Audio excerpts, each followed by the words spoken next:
The president of the Minneapolis Federal Reserve, he said 2 days ago that he believed that the only way to have a real strong, robust economic recovery would be to shut the country down again for a month to 6 weeks. I know that this idea of short-term pain for long-term gain has been shot down before by President Trump, but has it been given any more consideration given the recent flare-ups across the country?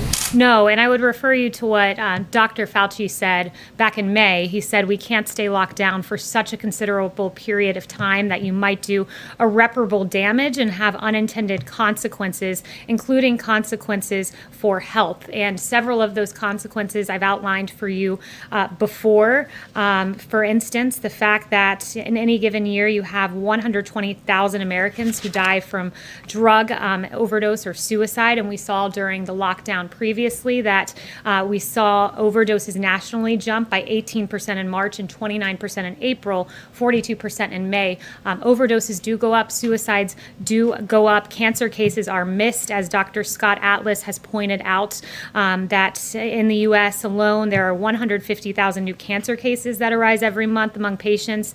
Most have not been seen, and that was referring to the lockdown. The American Cancer Society also noted that during the pandemic they've seen an 80% drop in cancer cases being identified. So there are many health consequences. Those are three of what are a long list. But so no matter how bad it gets, you don't think there's any way that President Trump would look at a nationwide I'm certainly lockdown? not going to engage in hypotheticals, but no, the president is not considering a national lockdown. What he is encouraging is mitigation efforts like wearing a mask, which is patriotic, like social distancing, and engaging in these really common sense, safe measures to safely reopen and avoid the health consequences of a lockdown.